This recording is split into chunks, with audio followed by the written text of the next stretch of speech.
मैंने तुमसे कहा ना मुझे कुछ नहीं सुनना। अगली बार मुझे फोन किया तो पुलिस कंप्लेंट कर दूंगी। इसे तुम धमकी ही समझना। मैडम, शिखर साहब ने आपको बुलाया है, कुछ जरूरी बात करनी उन्हें। शिखर साहब से कह दो कि मैं घर के लिए निकल गई हूँ। मैडम, आप जानती हैं मैं साहब से कभी झूठ नहीं बोलता।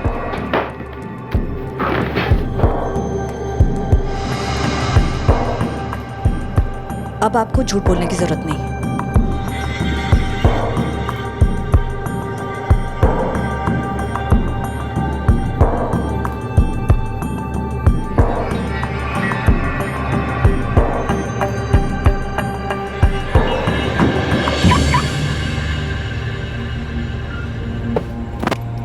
मैम, आज तो आप बुलाना ही भूल गई। वो तो अच्छा हुआ मैंने आपको जाते हुए देख लिया। जानवी, आज मुझे कुछ काम है, तुम कैब ले लो। It's okay ma'am, no problem. See you tomorrow. Good night. नहीं, देविका ऑफिस से निकल गई।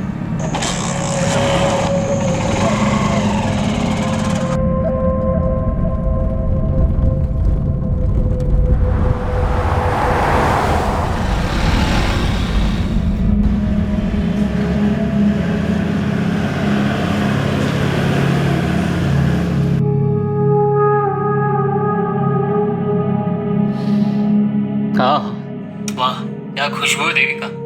कैसी लगी डिश? मैंने खास तुम्हारे लिए बनाई है। बस तुम घर जल्दी आ जाओ, हम लोग साथ में खाना खाएंगे। पुरुषोत्तम तुम खा लो, मैं शिखर के साथ खा चुकी हूँ। देविका, पूरे दिल्ली में तुम्हें ऐसा लजीज चिकन कहीं नहीं मिलेगा। ये स्वीट हस्बैंड बनने वाला ड्रामा बंद कर दो। तुम चाहे जो कर लो, मैं अपना फैसला बदलने वाली नहीं। आज तक मैंने तुम्हारी हर घटिया हरकत नजरअंदाज की, लेकिन इस बार तुमने हमारी प्रॉब्लम्स पे विद्युत को लाकर ठीक नहीं किया। तो मैं और क्या करता? तुम तो मेरी बात मानने से रोकी। मुझे लगा कम से कम तुम अपने बेटे की बात तो मानोगी। तुम अपनी मनमानी करती हो, बेटा यहाँ पे अपनी मनमानी करता है, और मैं तो यहाँ पे।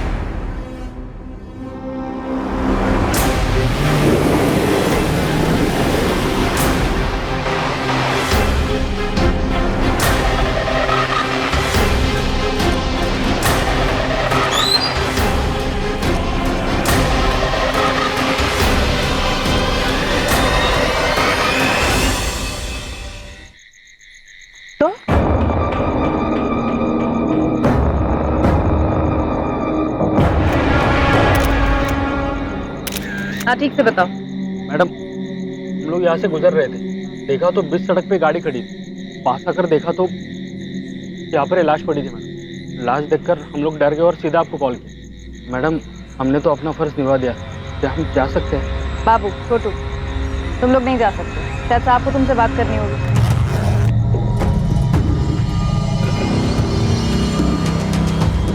मैडम,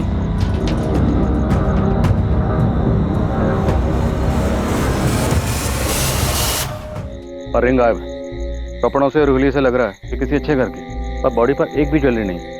ज्वेलरी उतारी गई। पर्स मिला है लेकिन कैश भी गायब है। लेकिन आईडी कार्ड मिला है। विक्टिम का नाम देविका शर्मा है, और बिजनेस कार्ड भी मिला है। शिखर कंस्ट्रक्शन पे मैनेजर थी। मोबाइल मिसिंग है, तो चोरी का मामला लग रहा है। शिखर कंस्ट्रक्शन में फोन करके इनके घर वालों को इन्फॉर्म कर दो। ये वीरान जगह बहुत सोच समझ के चुनी गई। लुटेरा पहले से घात लगाए बैठा हो। तो लाश गाड़ी से इतनी दूर, हो सकता है ये बाहर निकलकर 4-5 कदम आगे आई हो। लुटेरे ने किसी बहाने से देविका की गाड़ी को रोका हो। जैसे ही देविका कार से उतरकर बाहर आई हो, लुटेरे ने अटैक किया हो। गहने छीनने की कोशिश की हो। इसी छीना झपटी में लुटेरे ने गुस्से में चाकू चला। बॉडी से सारे गहने उतारे गए, पर्स से पैसे निकाले गए, और मोबाइल में से। लेकिन गाड़ी में लैपटॉप है सर। लुटेरे लैपटॉप क्यों छोड़ेंगे? लैपटॉप की कीमत तो मोबाइल से ज्यादा मिलती।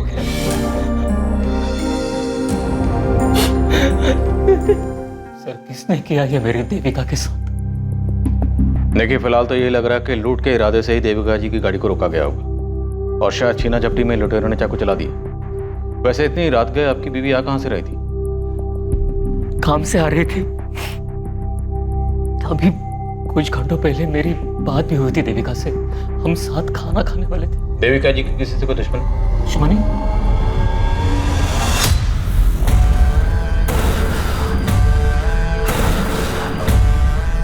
शिखर सर, देविका नहीं रही, छोड़ के चली गई वो।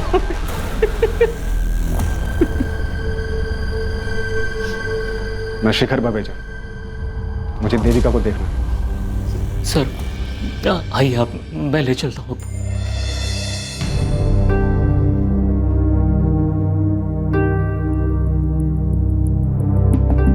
शिखर बवेजा मतलब शिखर कंस्ट्रक्शन के मालिक, राइट? जी सर, मेरी मम्मी के बॉस। बॉस होते हुए रातों रात दौड़े चले आए। काफी मानते होंगे देविका को। शिखर बवेजा बहुत बड़े आदमी है सर, और बड़े लोग सिर्फ अपने आप को मानते, जो मन में आया करते।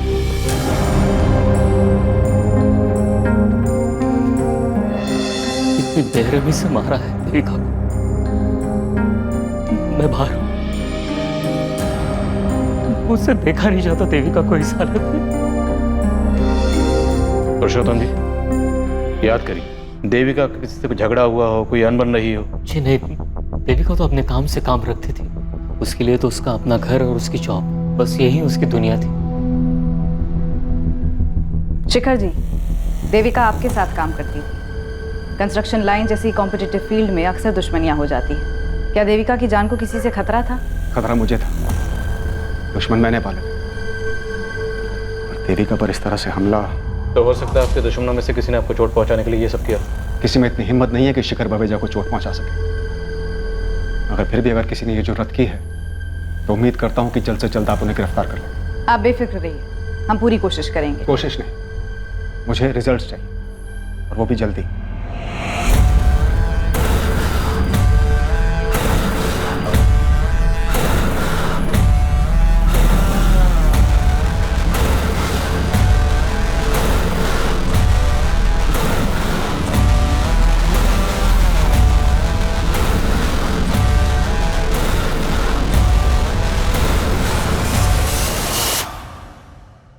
भाटिया, बात हम तक तो नहीं आएगी ना? नहीं सर, कोई मुंह नहीं खोलेगा। जिसने देविका का भरोसा तोड़कर हमसे हाथ मिला लिया, उस पर इतना भरोसा करना ठीक नहीं। उसे को संभल कर।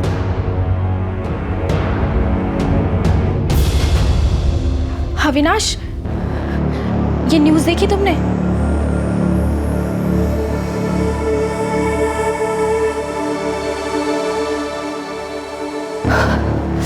रोहित, ये तुम्हारा टिफिन। आज लौटने में थोड़ी देर हो जाएगी। ऑफिस के बाद लॉयर से मिलने जाना है। वो शिखर बवेजा के खिलाफ जो केस है वो। शिखर बवेजा के बजाय सिर्फ पापा भी तो कह सकती हो। मुझे पता है तुम नहीं मानोगी, लेकिन फिर से कह रहा हूँ, केस वापस ले लो।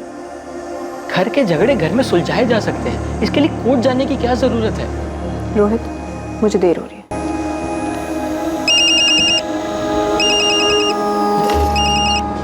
हेलो, सिद्धांत चाचा।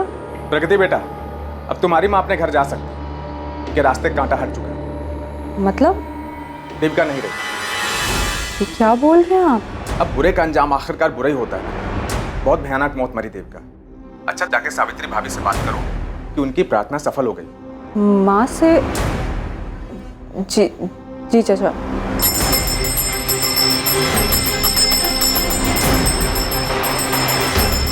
सावित्री दीदी, तो देविका नहीं रही।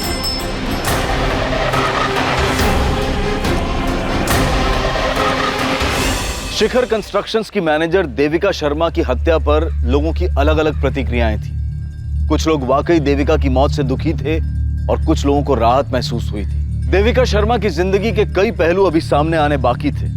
उसके निजी और व्यावसायिक रिश्ते, उन रिश्तों के समीकरण, उनकी पेचीदगियां, इन सब से गुजरने के बाद ही इस बात का जवाब मिलने वाला था कि आखिर देविका शर्मा को किसने और क्यों मारा। इसलिए आपको कोई रेजिस्टेंस मार्क नहीं मिली? जी, वार काफी ब्रूटल था। चाकू को पेट में घुसा के घुमाया गया था। किसी पेशेवर का काम नहीं। मुमकिन है सुपारी दी गई हो और हमलावर का इरादा जान से मारने का ही रहा होगा। कि अगर चोरी का इरादा होता तो लैपटॉप क्यों छोड़ते? जो गहने लूटे गए वो काफी कीमती थे। देविका के पति पुरुषोत्तम ने बताया कि गहने 1-1.5 लाख के थे। और कैश कितना था? कैश तो 2-3 हज़ार से ज्यादा नहीं रखती थी, लेकिन मोबाइल 80 हज़ार का था। IMEI ट्रैकिंग पर डालने के लिए बोल दिया है। उस एरिया के जितने भी हिस्ट्री शीटर्स हैं सबको राउंड ऑफ करो। जैन सर। जी सर। यस सर, मैं अपडेट करता रहूंगा सर। Thank you. कमिश्नर साहब, ये शेखर बवेजा हम पर प्रेशर डलवाना चाह रहा है। सर, देविका के पति पुरुषोत्तम से ज्यादा तो इसका बॉस शिखर बावेजा उछल रहा है। विद्युत बेटा जल्दी करो, तुम्हें कॉलेज छोड़ के मुझे मीटिंग के लिए पहुंचना है। शिखर अंकल वेट कर रहे होंगे मेरा। चाबी कहाँ रख दी मैंने? मम्मी, चाबी। आप भी ना दिन पे दिन भुलक्कड़ होती है। वैसे मेरे पास एक आइडिया है। क्या? आप ना मुझे एक बाइक दिला दो, फिर ना मेरी वजह से आपको देर होगी और ना शेखर अंकल को आपकी वजह से। अच्छा बहाना है बाइक लेने का। चलो जल्दी। मम्मी तुम बेकार में ही डर रही हो। मैं तो कभी 60 की स्पीड भी क्रॉस नहीं करता और सारे ट्रैफिक रूल्स भी फॉलो करता हूँ। और ये मत सोचना किसी लड़की को इंप्रेस करने के लिए बाइक मांग रहा हूँ। अच्छा तो फिर बाइक लेने का फायदा ही क्या? ये मेरी बाइक की चाबी। तुम्हारा advance birthday gift. Yes, you are the best mummy, my super mom.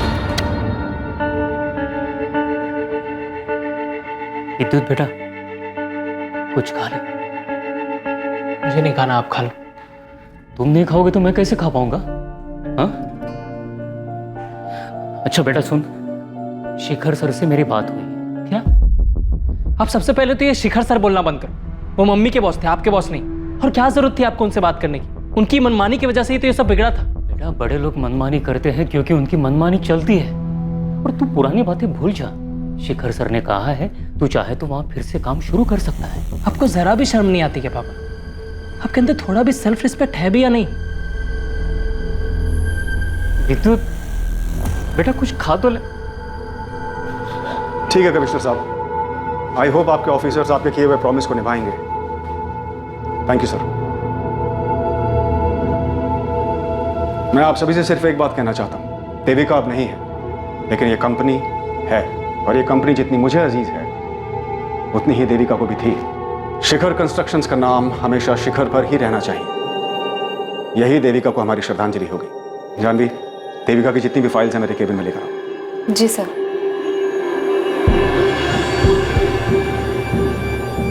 Devika, तुम शिखर कंस्ट्रक्शन में पिछले 8 महीने से काम कर रही हो। तुम्हारा पेपर वर्क, तुम्हारा क्लाइंट कोऑर्डिनेशन कमाल का है। मैं और शेखर भैया तुम्हारे काम से बहुत खुश हैं। लेकिन मेरी मानो तो तुम डेस्क जॉब को ही कंटिन्यू रखो, क्योंकि लैंड डीलिंग और कंस्ट्रक्शन का काम तुम्हें सूट नहीं करेगा।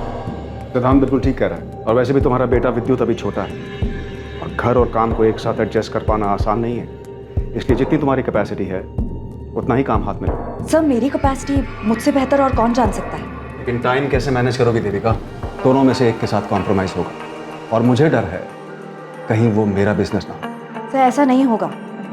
आप दोनों की तरह शिखर कंस्ट्रक्शंस को शिखर तक पहुंचाना अब मेरा भी सपना है।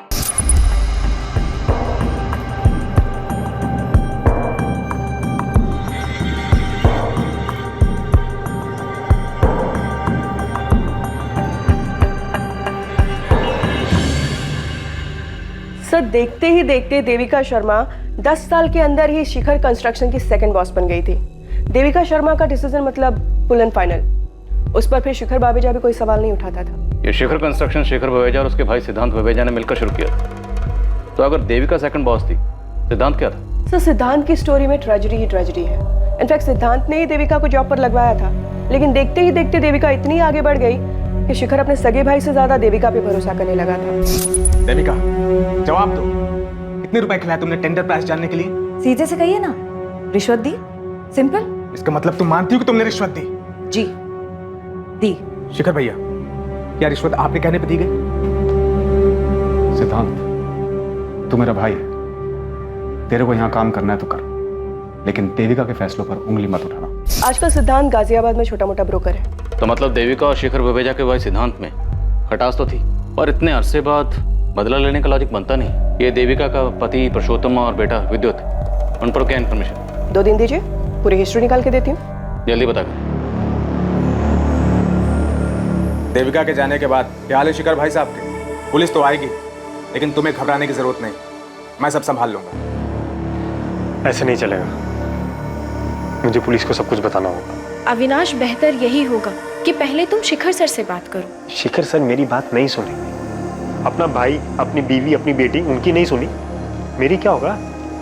तो और क्या रास्ता है?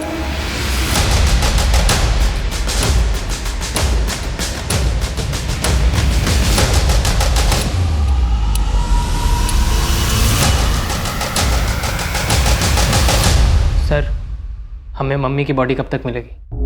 2 दिन में मिल जाएगी। इन तस्वीरों को देखकर ऐसा लगता है कि तुम अपने पापा के बजाय शायद मम्मी के ज्यादा करीब थे।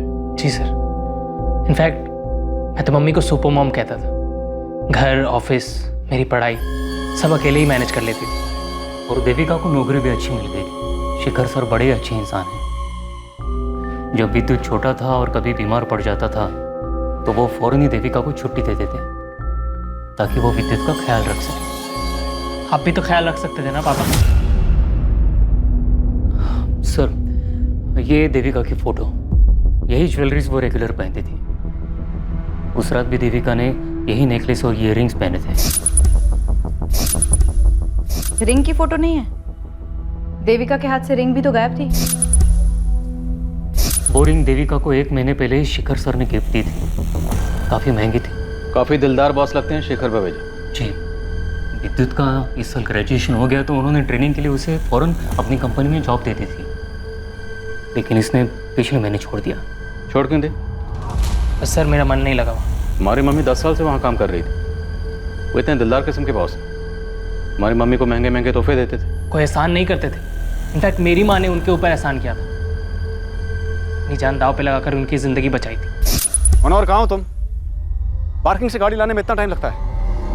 गेट इट फास्ट, हम वेट कर रहे हैं। शिखर बवेजा उस दिन शिखर से भी ऊपर चले जाते और अपनी मनमानी करने के लिए जिंदा ना रहते अगर मेरी माँ ना होती। तुम बार बार एक लफ्ज का इस्तेमाल कर रहे हो, मनमानी। ऐसी क्या मनमानी की थी शिखर बवेजा ने? बिजनेस के नाम पर, पैसे के दम पर किसी का भी प्लॉट अपने नाम करवा लेना, अपनी बेटी से सिर्फ इसलिए रिश्ता तोड़ देना क्योंकि उसने अपने पसंद के लड़के से शादी कर ली, अपने सगे भाई को बिजनेस से बाहर निकाल देना, अपनी पत्नी और बेटे को घर से निकाल देना। ये सब मनमानी नहीं है तो और क्या है सर? विद्युत बेटा, ये शिखर सर का पर्सनल मामला है।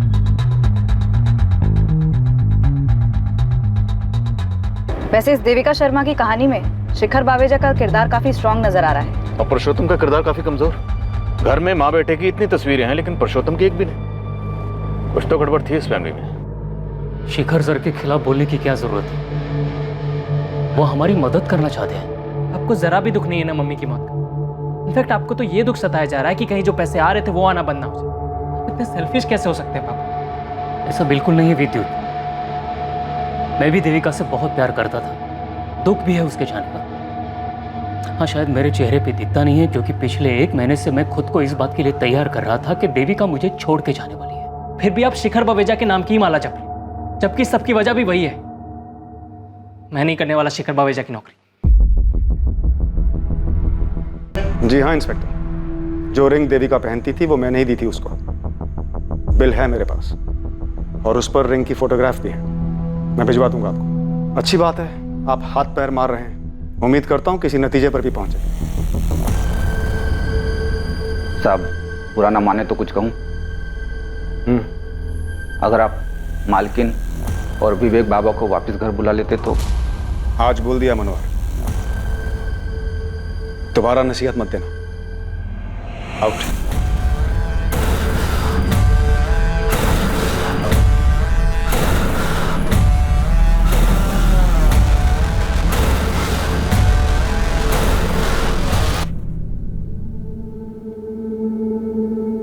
शिखर, अब तो बता दो कि सरप्राइज क्या है। लाल बाग वाली जमीन हमें मिल गई है। Oh my God, Mir Chandani को तो अटैक आ जाएगा। देविका, आज बिजनेस की बात। चीयर्स। चीयर्स। तुम्हारी तबीयत तो ठीक है ना? Good music, good mood. Please बता दो, बात क्या है? खोलो इसे।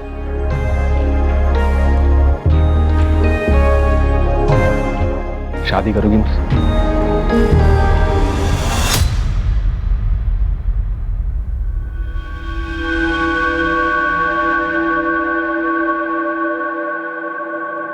$20,000 मिलेंगे इसके। क्या? 2 लाख के माल? मेरा मतलब है गहनों पर सिर्फ 20,000 रुपए। कुछ ठीक ठाक लगाओ ना। वो क्या है ना, मेरी माँ बीमार है इसलिए बेच रही हूँ। बेच ही मिलेगा। मेरे को भी नहीं बेचना है यहाँ पर। पत्थर के दाम पे हीरा खरीदने निकला है, कंजूस।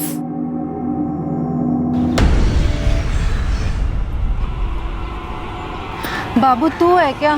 मैंने बोला था ना तुझे, ये गहने तेरे पहनने के लिए है, बेचने के लिए नहीं। ऐसे गहने पहन के निकलूंगी तो लोग पूछेंगे नहीं क्या मुझे, इसलिए ना इसको बेचने में ही फायदा है। और वैसे भी ये लूट के गहने हैं, समझा? चुप कर पगली, मरवाएगी क्या? और वैसे भी दिल्ली में सिर्फ दीवारों के नहीं, हवाओं के भी कान होते हैं। और अगर गलती से पुलिस ने सुन लिया ना तो दोनों काम से गए। इस कहानी में भी कई मोड़ आने बाकी थे। पुलिस मर्डर के मोटिव को लेकर असमंजस में थी।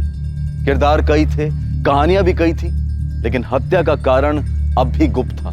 लेकिन जल्द ही संदिग्धों का पिटारा खुलने वाला था और कई दबे राज सबके सामने आने वाले थे। शुक्रिया मालकिन। कैसे हैं वो? सीकर साहब बहुत अकेले हो गए, लेकिन कभी कुछ जताते नहीं। मैंने उनसे बोला कि आपको और विवेक बाबा को वापस बुला लें, लेकिन उन्होंने मुझे डांट दिया। पर आप फिक्र ना करें, वो देविका तो अब रही नहीं। साहब एक दिन खुद आपको लेने आएंगे। नहीं जाऊंगा मैं उनके पास। वो लेने भी आएंगे ना, तब भी नहीं जाऊंगा, बोल देता हूँ। चुप रहो विवेक, तुम भी अपनी बहन की जैसी बातें करने लगे हो। उनका ख्याल रखिएगा और ऑफिस में जो कुछ भी हो रहा है उसकी खबर देते रहिएगा। जी मालकिन। सर, ये देविका के पति पुरुषोत्तम और उसके बेटे विद्युत का कंप्लीट केवाईसी निकाला है। ये पुरुषोत्तम थोड़ा अजीब कैरेक्टर है। नवाब की तरह जीता है, ना कोई काम ना कोई जिम्मेदारी, बस मटर गश्ती करना, गप्पे लड़ाना, यही उसका काम है। पुरुषोत्तम ने आखिरी जॉब 10 साल पहले की थी और जवानी में जितने भी जॉब किए कहीं पर भी 6 महीने से ज़्यादा नहीं टिका है वो। और देविका से शादी के बाद तो मानो उसने VRS ले लिया हो। उसकी सोसाइटी के लोग उसकी बहुत खिल्ली उड़ाते हैं, लेकिन उसकी मोटी चमड़ी पे कोई फर्क नहीं पड़ता है। और विद्युत को? बाप से बिल्कुल उल्टा। बात बात पे पटाखे फूटते हैं उसके दिमाग में। उसकी सोसाइटी के एक लड़के ने ही बताया था कुछ दिन पहले माँ बेटे में बहुत बड़ा झगड़ा हुआ था। क्या हुआ विद्युत? बाइक स्टार्ट नहीं हो रही? चल मेरे साथ कार में आ जा, तुझसे कुछ बात भी करनी है। शिखर के बारे में? शिखर अंकल बोलो बेटा। अंकल या डैडी? पापा ने मुझे सब कुछ बता दिया मम्मी। विद्युत, गाड़ी में बैठो, गाड़ी में बात करते हैं। क्यों शर्म आ रही है? अब शर्म नहीं आई जब उसकी दी हुई अंगूठी पहनी आपने? मैं आपको अपनी सुपर मॉम मानता था, अपने अपने बॉस के साथ। बकवास बंद करो, अभी तुम छोटे हो, ये नहीं समझोगे। लेकिन आप एक बात अच्छे से समझ लो मम्मी, आपको उस आदमी या मेरे में से किसी एक को चुनना होगा, क्योंकि मैं नहीं देख सकता आपको उसके साथ। और अगर ऐसा हुआ ना तो मैं कुछ कर बैठूंगा, या तो मैं अपने आप को मार दूंगा, या फिर उस शिखर को, या फिर आपको। विद्युत ने हमें बताया था कि शिखर विवेजा ने अपने बीवी बच्चों को घर से निकाल दिया था।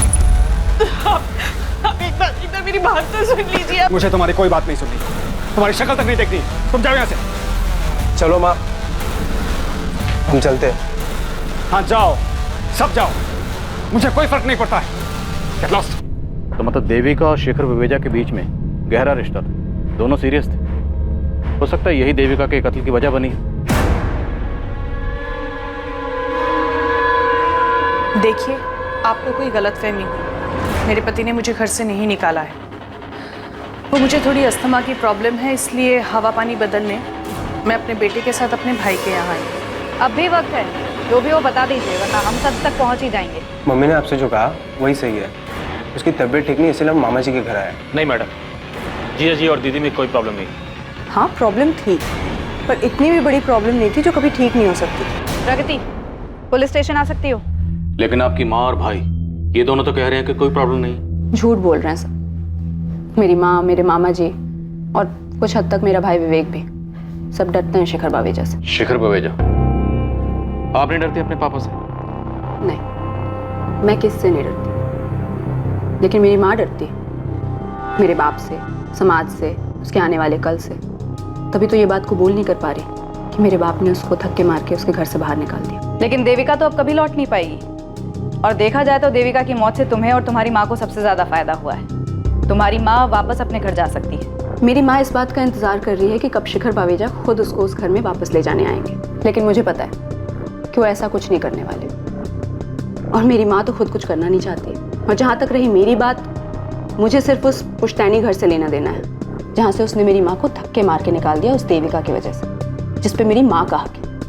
इसलिए मैंने केस भी किया है। इसके अलावा मुझे शिखर बावेजा से कोई मतलब नहीं। तो आप अपनी और अपने परिवार की परेशानियों के लिए किसे जिम्मेदार मानती हैं? अपने पापा शिखर बावेजा को या देविका शर्मा को? अपनी माँ को। ये मेरी एम्प्लॉय है जानवी। उस रात के बारे में आपको कुछ बताना चाहती है। मैम, देविका मैम अक्सर मुझे अपनी कार में लिफ्ट दिया करती थी, लेकिन उस रात अचानक से उन्होंने मुझे कैब लेने के लिए कहा। जानवी, आज मुझे कुछ काम है, तुम कैब ले लो। It's okay ma'am, no problem. और जब वो अपनी कार लेकर बाहर निकली तब मैं वहीं पर खड़ी थी और मैंने देखा कि जैसे ही वो अपनी कार लेकर निकली, उनकी कार के पीछे पीछे एक बाइक भी गई जो अविनाश की थी। कौन है अविनाश? अविनाश हमारी कंपनी में एक एम्प्लॉय था। कुछ दिनों पहले नौकरी से निकाला था उसे देविका ने। कंपनी के साथ फ्रॉड किया था उसने। अविनाश, ये दूसरा टेंडर है जो मीरचंदानी बिल्डर्स ने हमसे कम दाम पर भरा है। ये इत्तेफाक नहीं हो सकता। मैम, मैं आपका गुस्सा समझ सकता हूँ, लेकिन आप मुझ पे क्यों शक कर रही हैं? तो फिर डरने की क्या बात है? तुम अपना पासवर्ड बताओ, तुम्हारा ईमेल आईडी चेक करेंगे जैसे दूसरे एम्प्लॉइज का किया है। Avinash@123।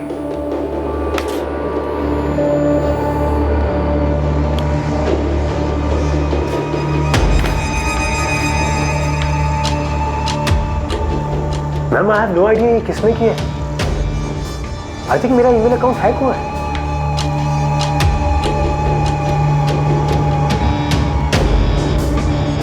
इससे पहले कि मेरा हाथ उठ जाए, आउट ऑफ हियर। मैम, मैं ये नहीं कह रही हूँ कि अविनाश ने ही देविका मैम का मर्डर किया है, लेकिन वो बाइक अविनाश की ही थी और शायद चला भी वही रहा था, लेकिन उसने हेलमेट पहना था इसलिए मैं उसका चेहरा ठीक से देख नहीं पाई।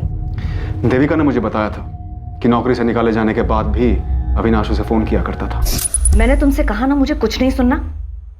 अगली बार मुझे फोन किया तो पुलिस कंप्लेन कर दूंगी। मुझे इस अविनाश का नंबर और एड्रेस चाहिए। जानवी, यू कैन गो।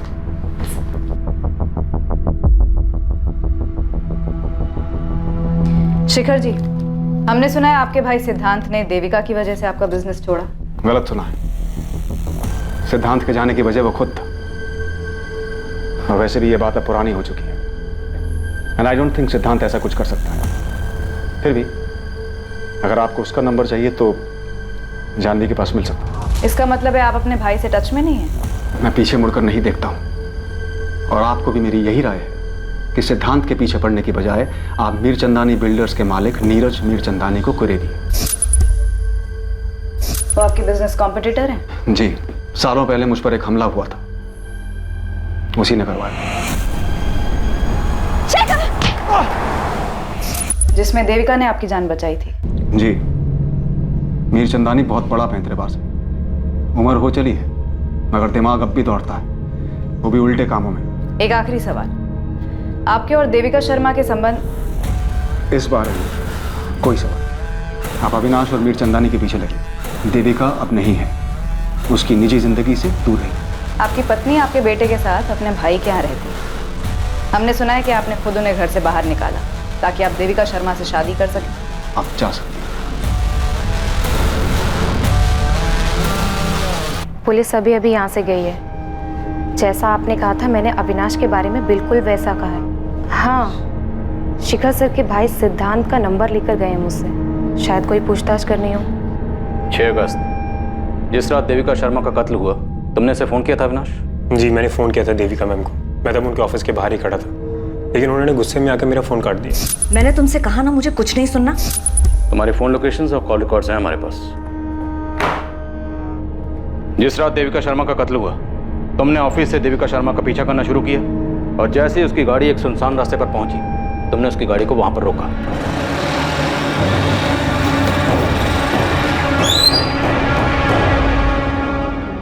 तुम? और फिर वहां तुमने देविका शर्मा का कत्ल किया और थोड़ी दूर ले जाकर उसकी बॉडी को छोड़ दी। जी नहीं, ऐसा कुछ भी नहीं हुआ था सर।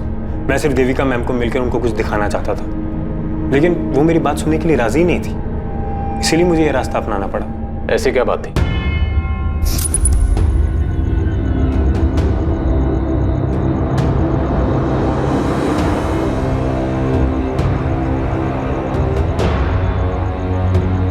देविका मैम, अब यकीन हुआ आपको मेरी बात का? तुम कल ऑफिस आ जाओ, मैं सब ठीक कर दूंगी। लेकिन मेरी किस्मत खराब थी। उसी रात देविका मैम को किसी ने मार डाला। तुमने हमें बेवकूफ समझा, तुम हमें कोई भी झूठी कहानी सुनाओगे और हम यकीन कर लेंगे। मैं झूठ नहीं बोल रहा हूँ सर, आप मेरा फ़ोन चेक कर लीजिए, उसमें वो वीडियो भी है जो मैंने देविका मैम को दिखाई थी, फॉरवर्ड भी की थी। सिद्धांत, प्रगति, तुम दोनों एक ही बात के पीछे क्यों पड़े हो? जब तक तुम्हारे पापा खुद मुझे नहीं बुलाते मैं नहीं जाऊंगी। और ये बात आप अपनी सेल्फ रिस्पेक्ट बचाने के लिए कह रही हैं या इस डर से कि आपके सडनली लौट जाने से शिखर बावेजा नाराज हो जाए? प्रगति, कितनी बदतमीज हो गई हो तुम। देखा चाचा जी, बात कैसे घुमा दी। भाभी आप बेकार का डर रही, हम सब हैं ना आपके साथ। देविका जा चुकी है माँ, कभी कोई कदम तो खुद से उठाया करो। हेलो, जी हाँ मैं बोल रहा हूँ, ठीक मैं आ रहा हूँ। किसका फोन था चाचा जी? पुलिस ने बुलाया। सर, अविनाश के कॉल रिकॉर्ड और बैकग्राउंड चेक किए, बिल्कुल क्लीन है। शिखर कंस्ट्रक्शन से फोन आया था, जानवी बिना बताए ऑफिस से चली गई और फोन भी बंद है। मतलब अविनाश की बात सही निकली? जानवी का फोन ट्रैकिंग पे डाल दिया है। शिखर बावेजा के भाई सिद्धांत बावेजा, उसको भी यहाँ बुला लिया है। ये जानवी बड़ी चालाक निकली, बड़ी चालाकी से इसने देविका का विश्वास जीता और फिर देविका को अविनाश के खिलाफ भड़काया। हमारे सामने भी अविनाश का नाम यही लेकर आई थी। हो सकता है ये शिखर बावेजा को बेवकूफ बना रही और ये सब इसने किया मीर चंदानी के कहने पर। तुम मीर चंदानी से मिलो, मैं शिखर बावेजा के भाई सिद्धांत से बात करता हूँ।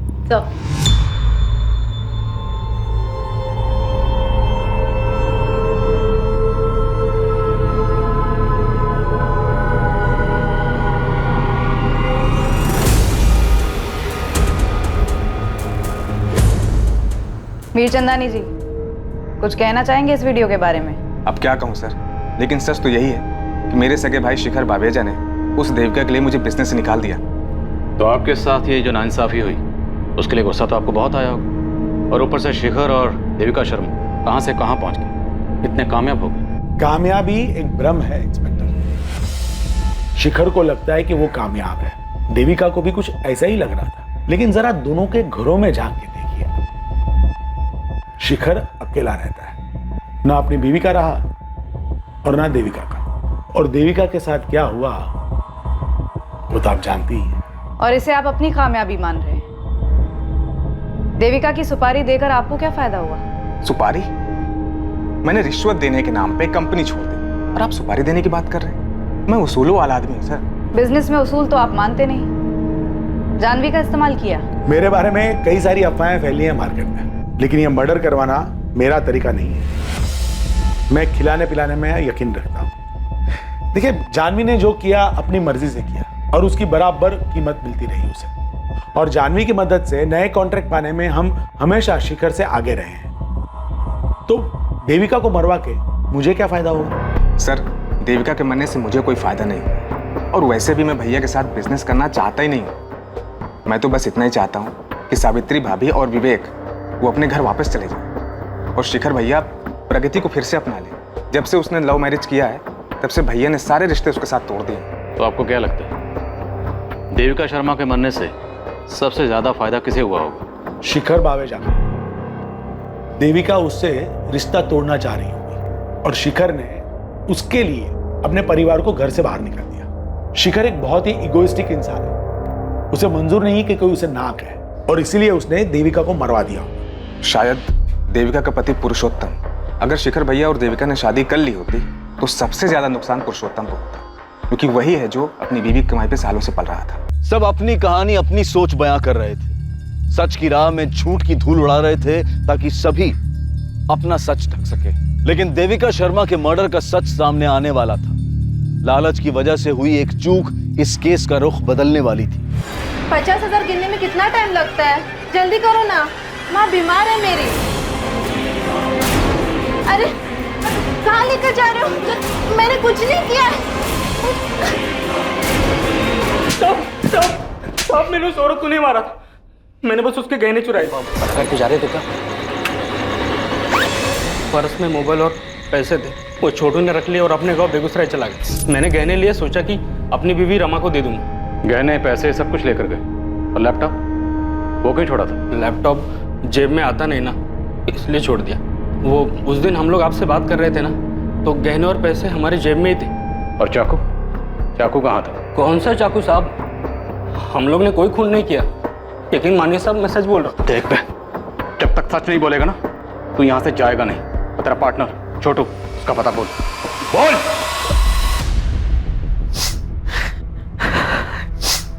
तुम बार बार यहाँ क्यों आते हो? और कहाँ जो शिखर शर्मा है। मैंने विद्युत को बहुत मनाया लेकिन वो यहाँ काम करना ही नहीं चाहता है। अब पता नहीं कैसे गुजर रहा होगा हमारा। हाँ ठीक है, मैं हर महीने कुछ ना कुछ भिजवा दूंगा, लेकिन दोबारा यहाँ मत आना। हमका बहुत बहुत धन्यवाद शिखर सर। समझ में नहीं आता कि तुम्हारे जैसे बगैर रीढ़ की हड्डी वाले आदमी को देविका कैसे मिल गई।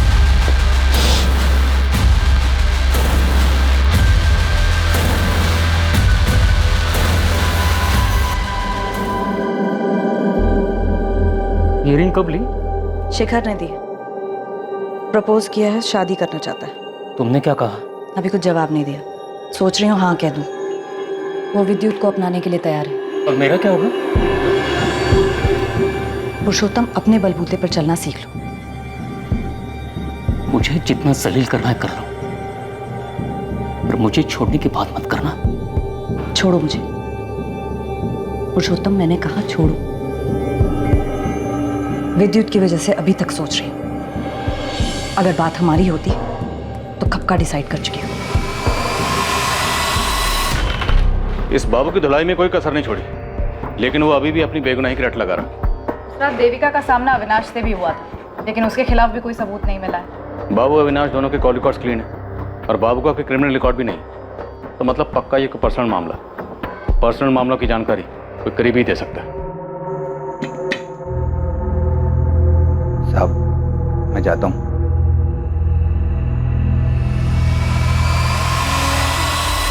तुम फिक्र मत करो, मैं विद्युत से बात करूँ, मान जाएगा। वो कह चुका है कि अगर मैंने तुमसे शादी की तो वो कुछ कर बैठेगा। नादान है विद्युत, ऐसा कुछ नहीं करेगा। मेरी कुछ समझ नहीं आ रहा है,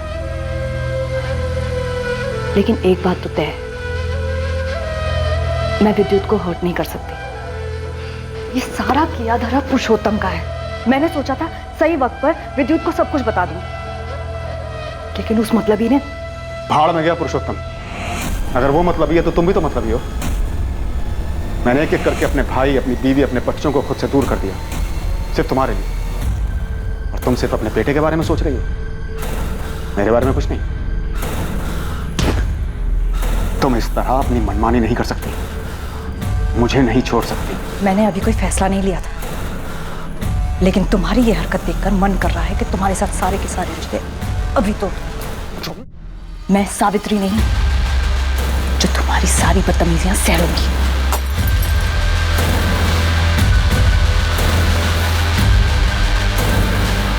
सर ये बाबू जिसे आपने पकड़ा है, क्या इसने मारा है मेरी मम्मी को? मुमकिन है, पर हमारे पास कोई सबूत नहीं है। विद्युत, एक बात बताओ, जब तुम्हें यह पता चला होगा कि तुम्हारी मम्मी शिखर बवेजा से शादी करने वाली है, उस वक्त तुम्हें बहुत बुरा लगा होगा, गुस्सा भी बहुत आया होगा। जी सर, गुस्सा तो मुझे बहुत आया था, पर मुझे पूरा यकीन था कि मेरी मम्मी मुझे छोड़कर कभी नहीं जाएगी। सर मुझे तो लगता है ये शिखर बवेजा ने ही मेरी मम्मी को मरवा दिया, क्योंकि मम्मी ने उसे मेरी वजह से मना कर दिया होगा। पर यह भी तो हो सकता है कि तुम्हारे पापा पुरुषोत्तम ने तुम्हारी मम्मी को मरवाया, क्योंकि अगर तुम्हारी मम्मी शादी करके शिखर बवेजा के पास चली जाती, तुम्हारे पापा पुरुषोत्तम, उनकी सारी ऐशो आराम खत्म हो जाती।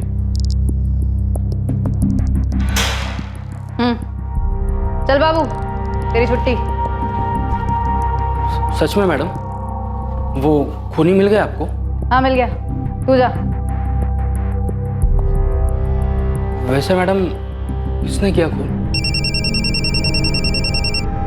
हेलो जी सर, ठीक है मैं अभी आता हूँ। लेकिन खून किया किसने? जी जी पापा भी यहीं हैं,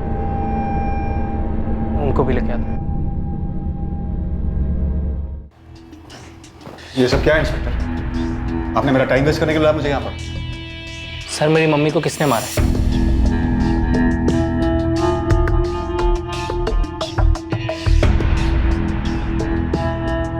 शेखर जी, आपका वफादार नौकर मनोहर कहाँ? कल शाम से काम पर नहीं आया, उसका फोन भी नहीं लग रहा। हमारी कस्टडी में।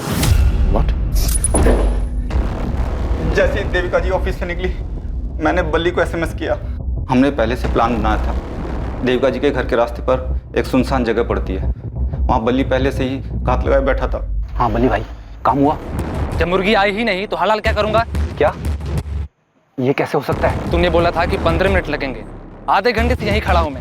10 मिनट और रुको प्लीज, वो जरूर आएगी। बाद में पता चला कि अविनाश ने देविका जी का रास्ता रोका था। ये बल्ली कौन है? तुझे कहाँ मिला? बल्ली मेरे गांव का है। कुछ देर बाद देविका जी वहाँ से गुजरी और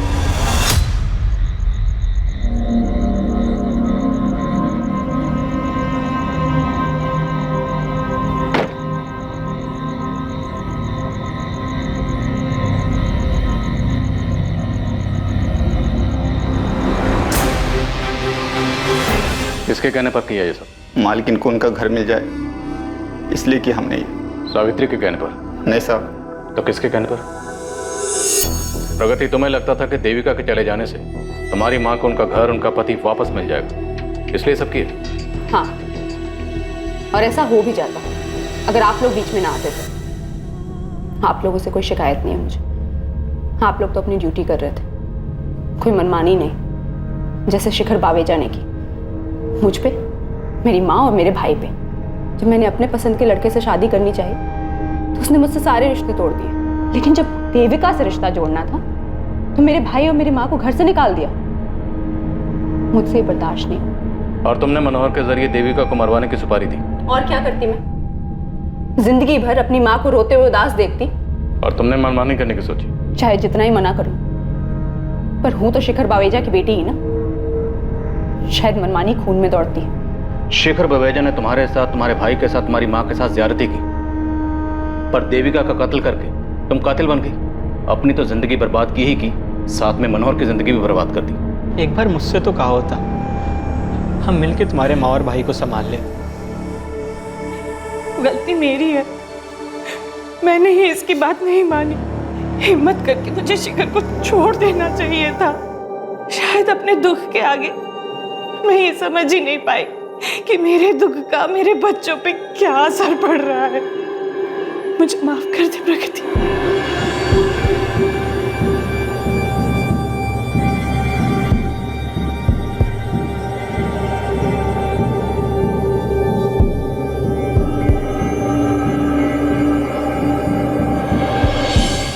एक हफ्ते के अंदर पुलिस ने सुपारी किलर बाली को भी गिरफ्तार कर लिया।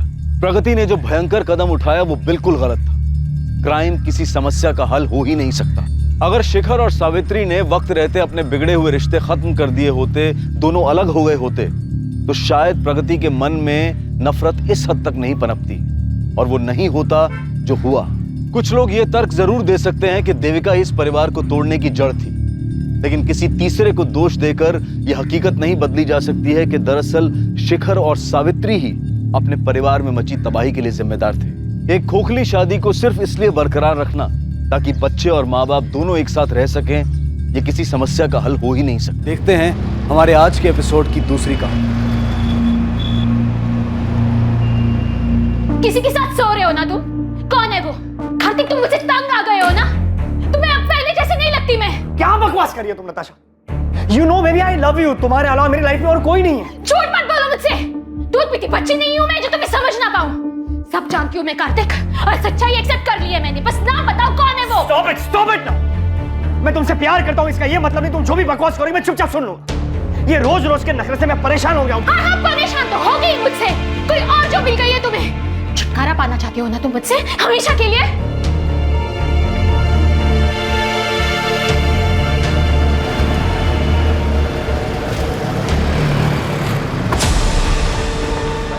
अरे कार्तिक सुन।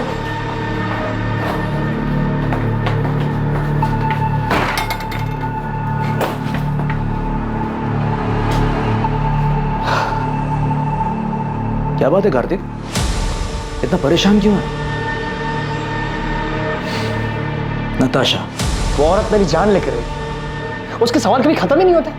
कहाँ गए थे, किसके साथ थे, इतनी देर क्यों हुई, और आज तो किसके साथ सो रहे हो? एक मिनट का सुकून नहीं घर पर। इसे आराम से समझाने की कोशिश कर, शायद मान जाएगी। अरे वो कुछ सुनने को तैयार हो तब जाके समझाओ ना यार। तंग आ गया हूँ उससे। मैंने डिसाइड कर लिया, इस बात का सॉल्यूशन निकालना ही होगा। बीमारी का इलाज जड़ से हो तो ही अच्छा है। अभी नताशा की बात को छोड़, वो रूम नंबर 7 वाली मिसेस मेहरा, उसका क्या करना है यार? जबरदस्ती ऑपरेशन की बात कर रही है वो।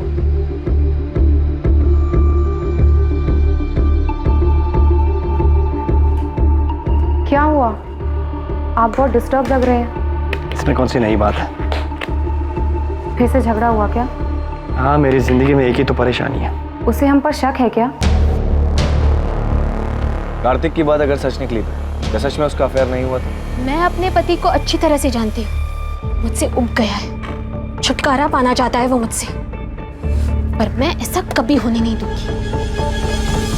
मैं तुम्हारे साथ हूं नताशा। आगे जो कुछ भी करना है सोच समझ के करना होगा।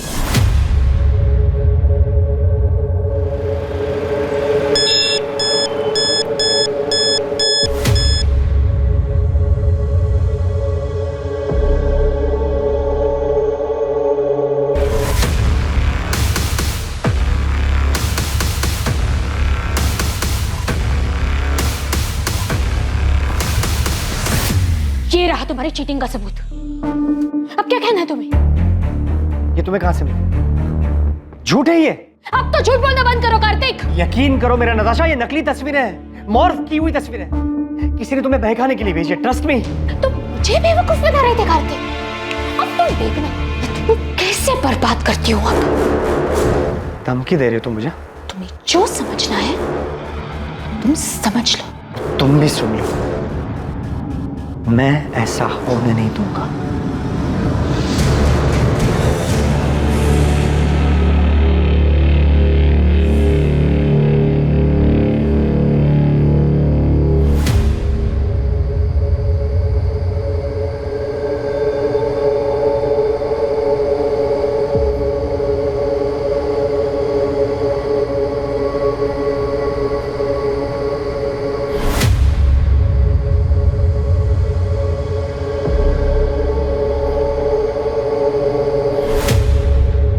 काम हो गया?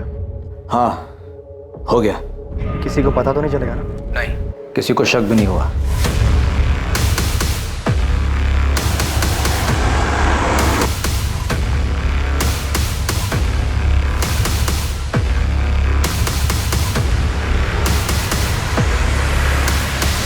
इंसान फितरत से ही पेचीदा होता है और इसकी जटिलता तब और बढ़ जाती है जब वो किसी रिश्ते में हो। भरोसे का टूट जाना और आपसी समझदारी की कमी, किसी भी रिश्ते के बिगड़ने के पीछे अक्सर ये वजहें अहम होती हैं। और जब ऐसा होता है तब रिश्तों में आक्रोश पनपता है और पता ही नहीं चलता कब दिलों में खींच पैदा हो जाती है।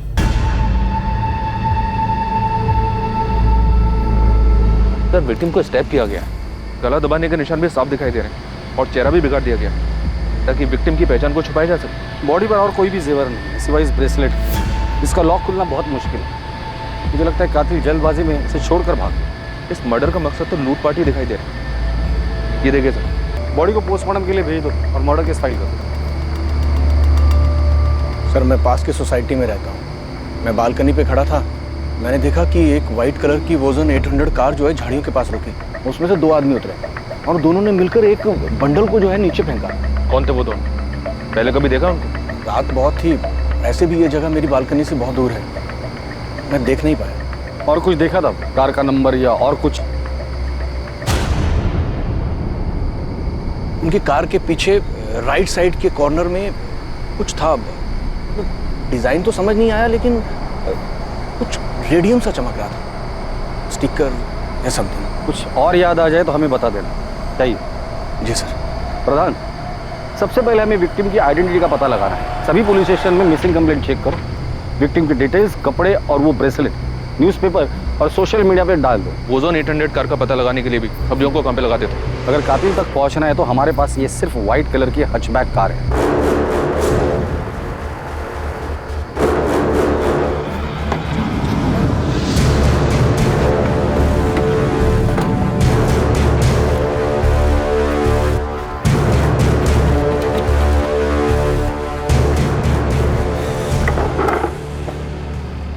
राजीव, किसी को शक तो नहीं होगा ना कि ये गाड़ी मेरी थी?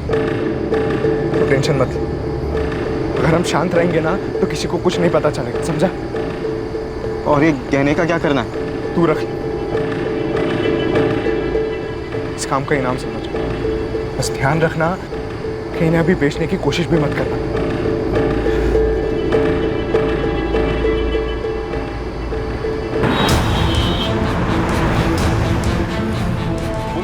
मुखबिरों को भी सक्रिय कर उस रेडियम स्टिकर वाली वोजान 800 कार का पता लगाने के लिए कहा गया, जिसका इस्तेमाल विक्टिम की लाश को ठिकाने लगाने के लिए किया गया था। पल्लवी मैम, हाँ क्या हुआ सरिता? वो शास्त्री नगर वाले केस में उन तीनों बच्चियों को कहाँ बेचा गया इसका पता चल गया। किसी चांद बेगम के कोठे पे हैं वो तीनों, डीबी रोड के रेड लाइट एरिया में। तुम ऐसा करो, अंजलि और पूजा से बात करो, उनसे कोऑर्डिनेट करके उन्हें कहो कि डायरेक्टली स्पॉट पर ही पहुंच जाए। मैं इंस्पेक्टर सिंह से बात करती हूँ, इस बार हमें तुरंत रेड करनी पड़ी। Okay ma'am. विक्टिम की एज 28 और 32 साल के बीच की है। टोटल 4 बार उसे स्टैब किया गया है। मर्डर वेपन जैसे कोई तेज धार वाला हथियार जैसे चाकू। स्टैबिंग के साथ साथ विक्टिम का गला भी दबाया गया है। दम घुटने की वजह से विक्टिम की मौत हुई है। कातिल नहीं चाहता था कि विक्टिम किसी भी हालात में जिंदा बचे। बॉडी पर काफी स्ट्रगल मार्क्स है, जैसे विक्टिम ने काफी हाथ पैर मारे होंगे, लेकिन उसे काबू में करने के लिए एक आदमी काफी नहीं होगा। इसलिए ऐसा लग रहा है कि हत्यारे एक से ज्यादा होंगे, but I am not sure. कोई सेक्सुअल असॉल्ट? नहीं, but victim was sexually active. मौत का समय क्या होगा? कल रात 10 और 12 के बीच। और जल्द ही उनका इंतजार खत्म हुआ और ऐसी ये खबर ने उनके दरवाजे पर दस्तक दी। सर मुझे पक्का यकीन है कि ये मेरी पड़ोसी नताशा है, नताशा गिल। मैंने कई बार उसे इन कपड़ों में देखा है। कपड़ों के साथ साथ ये जो गोल्डन ब्रेसलेट आप देख रहे हैं, ऐसा सेम ब्रेसलेट नताशा के पास था। आप श्योर हैं कि ये नताशा का ही है? हाँ सर, मैं पूरी तरीके से श्योर हूँ, क्योंकि उसी का ब्रेसलेट देखकर मैंने खुद के लिए सेम ब्रेसलेट बनवाया था। ये देखिए। Wow Natasha, such a beautiful bracelet. Thank you. मैंने ना स्पेशली डिजाइन चूज करके बनवाया था। क्या मैं सेम डिजाइन का ब्रेसलेट खुद के लिए बनवा दूं? Sure, why not. आपने बताया कि नताशा आपके पड़ोस में रहती है? हाँ सर, इनफैक्ट यहाँ आने से पहले मैंने नताशा के घर जाकर चेक भी किया था।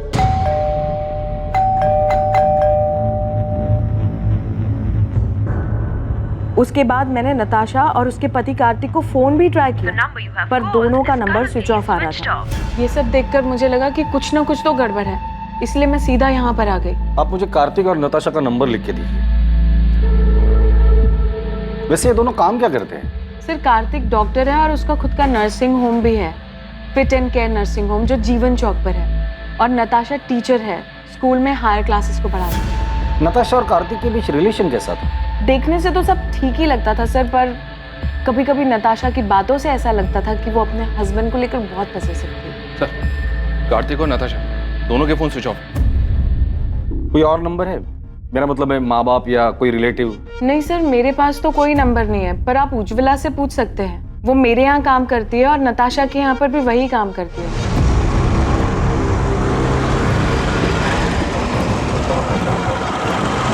हाँ साहब, मैं ही नताशा दीदी और कार्तिक साहब के घर काम करने जाती हूँ।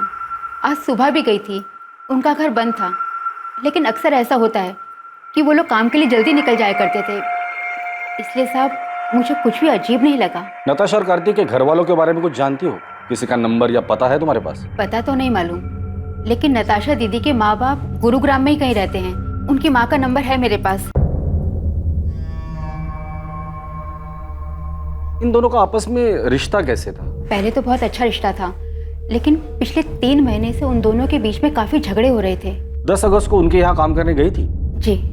क्या तब लड़ाई झगड़ा कुछ हुआ था? हाँ साहब, उस दिन भी उन दोनों के बीच में काफी झगड़ा हुआ था। ये तुम्हें कहाँ से मिले? झूठ है ये। अब तो झूठ बोलना बंद करो कार्तिक। तुम देखना मैं तुम्हें कैसे बर्बाद करती हूँ अब। नताशा ने? क्यों? वो अफेयर वाले शक को लेकर? हो सकता है साहब। ठीक है उज्ज्वला, तुम जा सकते, जरूरत पड़ेगी तो दोबारा बुला लो। जी साहब। साहब, वो जो लाश है सच में नताशा दीदी की है? देखो, जब तक नताशा के परिवार वाले आके लाश को पहचान नहीं लेते हम कुछ नहीं कह सकते। नताशा के पेरेंट्स से बात हो गई है, वो डेड बॉडी की पहचान करने के लिए हॉस्पिटल आ रहे हैं। लेकिन सर, कार्तिक के बारे में उन्हें भी कोई खबर नहीं है। अगर वो लाश नताशा की है तो बड़ी अजीब बात है। बीवी को मरे 2 दिन हो गए और पति गायब है। या तो कार्तिक भाग गया है या फिर उसके साथ भी कुछ हुआ है। ईशा, तुम्हारा असाइनमेंट कंप्लीट हुआ? कल तुम्हारी लास्ट डेट है ना? नहीं माँ, क्यों? और तुम कॉलेज भी नहीं गई आज? मेरा मन नहीं हो रहा था। अच्छा माँ, वो पापा से बात हुई? नहीं, और मुझे उनसे कोई बात करनी भी नहीं। अच्छा ठीक है बैठो, खाना खाओ। वो तुम्हारे पापा हैं, तुम उनसे बात नहीं करोगी तो सब क्या कहेंगे? जिसे जो बोलना है बोलने दो माँ, मुझे कोई फर्क नहीं पड़ता। जो कुछ भी हुआ है उसे अब पीछे छोड़कर आगे तो बढ़ना पड़ेगा ना। ईशा, मैं तुमसे बात कर रही हूँ, फोन साइड में रखो। माँ, आपने ये मैसेज देखा क्या? ये आपकी बेटी नताशा के? नताशा के बाई एड़ी में काला निशान है, बचपन से।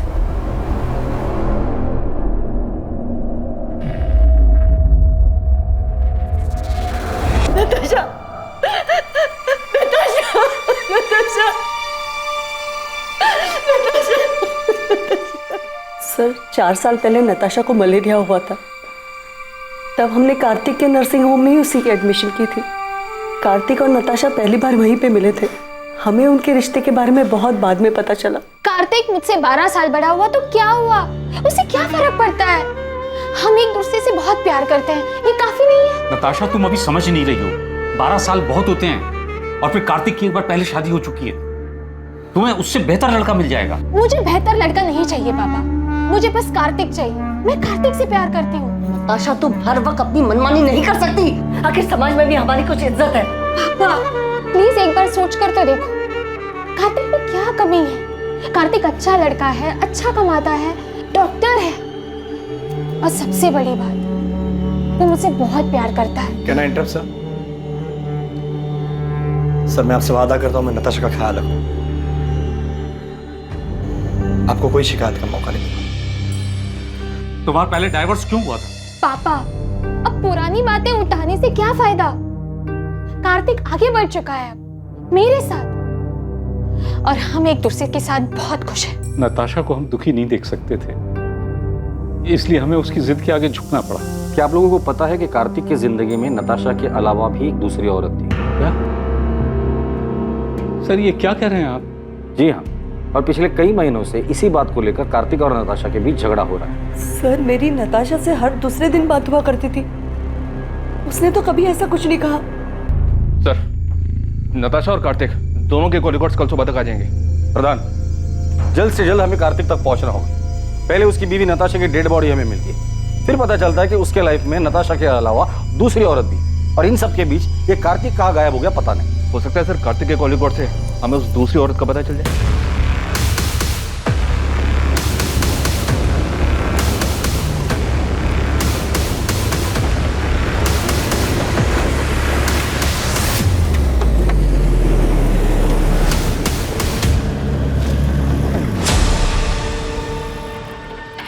क्या भाई, कब से देख रहा हूँ पीछा कर रहा है मेरा। कौन है तू? अरे मेरा एक दोस्त है सतीश, मुझे लगा उसकी गाड़ी है। अबे कौन है सतीश? मैं किसी सतीश को नहीं जानता। पिछले 10 साल से ये गाड़ी मेरे पास है। ऐसे कैसे हो गया? नंबर तो वही है। अबे ये गाड़ी मेरी है, टाइम बर्बाद कर रहा है मेरा। चल निकल। फिर मुझसे ही गलती हुई होगी, नंबर गलत याद होगा, सॉरी। हाँ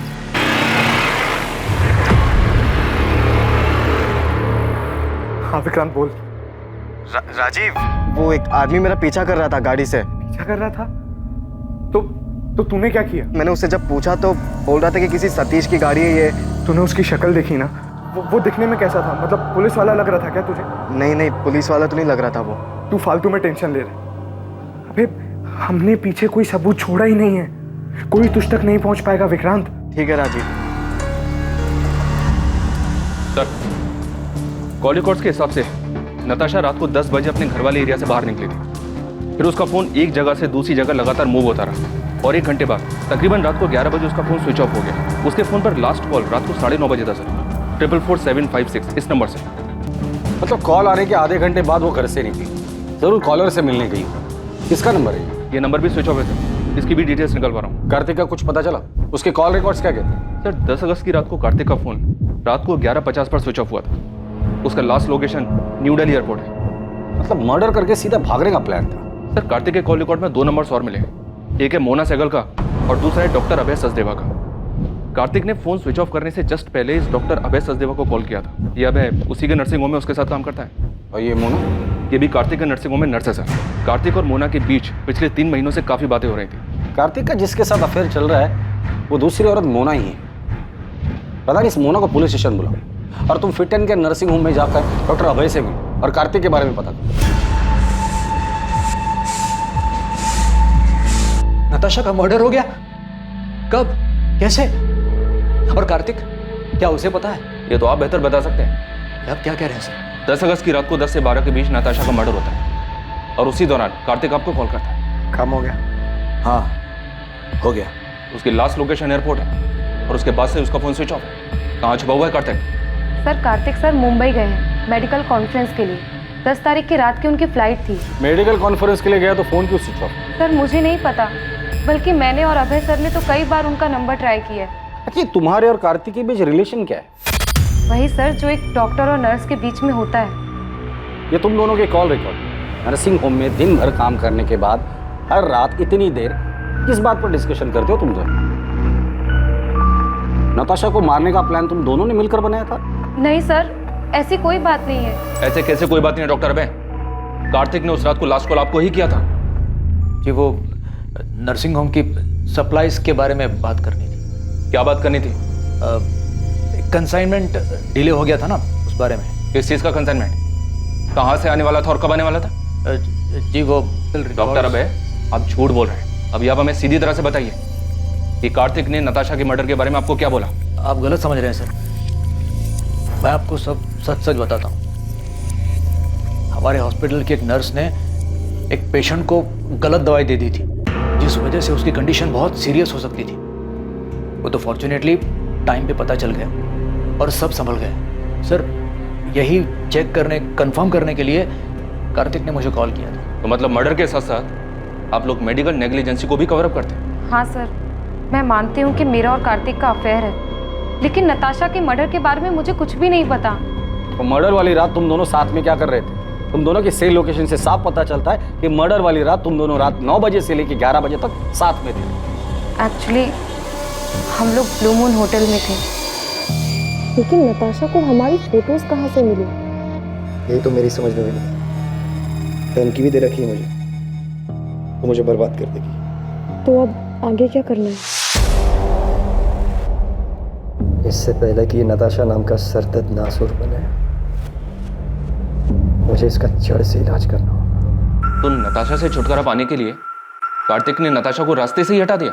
सर उस रात मैं और कार्तिक साथ में ड्रिंक कर रहे थे। नताशा ने जीना मुश्किल कर दिया। हर रोज नए ड्रामे करती है। आज तो पता नहीं कहाँ से उसे मेरे और मोना के फोटोज हाथ लगे। लेकिन उसके पास फोटोग्राफ्स आए कहाँ से? पता नहीं यार कहाँ से मिले। लेकिन अब इस बात का परमानेंट सॉल्यूशन ढूंढना है। मतलब कार्तिक ने नताशा को मारने की बात की थी? सर मुझे नहीं पता कि कार्तिक ने ऐसा क्यों कहा, उसके कहने का क्या मतलब था, लेकिन मैं कार्तिक को अच्छे से जानती हूँ। वो ऐसा बिल्कुल भी नहीं कर सकता। सर हमने हमारे रिलेशन को सीक्रेट रखा था। अगर किसी को ये बात पता थी तो वो बस डॉक्टर अभय है। तो क्या वो पिक्चर्स डॉक्टर अभय ने नताशा को भेजी? नहीं सर, भला मैं क्यों नताशा को कार्तिक और मोना के पिक्चर्स दूंगा? वो पहले इतना परेशान था। रही बात नताशा के मर्डर की, तो सर मुझे नहीं लगता कार्तिक ऐसा कुछ करेगा। कार्तिक मुंबई में जिस मेडिकल कॉन्फ्रेंस के लिए गया है, वहाँ किसी को बोल के उससे बात कर सकते हैं आप? सर कार्तिक का पता चल गया है, वो अभी मुंबई में ही है। बात हो गई है उससे, वो यहाँ गुरुग्राम के लिए निकल रहा है। कार्तिक को तो पता ही नहीं है कि उसकी वाइफ नताशा का मर्डर हो चुका है। जब उसको बताया काफी चौंक गया था। क्या वाकई में कार्तिक सच बोल रहा था? क्या वाकई उसे नताशा की मर्डर की कोई खबर नहीं थी? और अगर कार्तिक को इस बारे में कुछ पता नहीं था तो उसने पिछले 2 दिन से अपना फोन क्यों ऑफ कर रखा था? या फिर यह हत्या कार्तिक की तरफ से एक परफेक्ट मर्डर था, जिसमें हत्या के वक्त उसका गुरुग्राम से बाहर मुंबई में होना सिर्फ उसकी प्लानिंग का एक हिस्सा था ताकि वो आरोपों से बच सके? इन सारे सवालों के जवाब पुलिस को सिर्फ कार्तिक से मिल सकते थे। कितनी बार बताऊं सर, मैंने फोन स्विच ऑफ नहीं किया था। मोना से मिलने के बाद मैं कैब लेकर एयरपोर्ट के लिए निकला था और गलती से फोन कैब में छूट गया। नताशा से पहले भी तुम्हारी एक शादी हुई थी, वो बीवी कहाँ है? उसकी डेथ हो चुकी है। उसी के बाद मैंने नताशा के साथ शादी की। नताशा के माँ बाप को झूठ क्यों बोला था कि तुम्हारा डिवोर्स हुआ है? मैंने झूठ नहीं बोला, नताशा ने बोला था। वो क्यों झूठ बोले? मैं कैसे बता सकता हूँ? 10 अगस्त की रात जब तुम तुम्हारे दोस्त अभय के साथ ड्रिंक कर रहे थे, तब तुमने कहा था कि नताशा का परमानेंट सॉल्यूशन ढूंढना है। अब इस बात का परमानेंट सॉल्यूशन ढूंढना होगा। और यही बात तुमने मोना से भी कही थी मर्डर वाली रात। इससे पहले कि नताशा नाम का सरदर्द नासुर बने, मुझे इसका जड़ से इलाज करना। मेरे कहने का मतलब ये नहीं था सर, मैं डिवोर्स की बात कर रहा था। मैं नताशा से मिलकर आउट ऑफ कोर्ट सेटलमेंट करने की बात कर रहा था। तो इस मर्डर में तुम्हारा कोई हाथ नहीं। मैं नताशा का मर्डर क्यों करूंगा सर? और कोई है जो नताशा को मारना चाहता हो? मुझे इस बारे में नहीं पता सर, लेकिन सर हमारी शादी से पहले नताशा का एक दोस्त हुआ करता था, अमृत। वो उसे बहुत पसंद भी करता था। इनफैक्ट हमारी शादी के बाद उसने नताशा के साथ बात करना भी बंद कर दिया था। हाँ सर, मैंने उससे बात करनी बंद कर दी थी क्योंकि मैं नताशा को पसंद करता था, लेकिन नताशा कार्तिक से प्यार करती थी। उस वक्त मैं ये देख नहीं पाया और मैंने उससे बात करनी बंद कर दी। और फिर 3 साल बाद तुम दोनों में बातें शुरू हो गई। तुम्हें लगा इस बार तुम्हारा चांस लगेगा, क्योंकि नताशा कार्तिक से नाराज थी। तूने बात करने की कोशिश की, लेकिन नताशा ने मना कर दिया और इसलिए गुस्से में आकर तुमने नताशा को मार डाला। सर मैंने किसी को नहीं मारा और ना ही मैं नताशा से प्यार करता था। 3 महीने पहले इत्तेफाकन वो मुझे एक सोशल नेटवर्क की साइट पे मिली। हमारी बातचीत हुई और नंबर एक्सचेंज किया। चल मान लेते कि तू जो कुछ भी बोल रहा है वो सच बोल रहा है।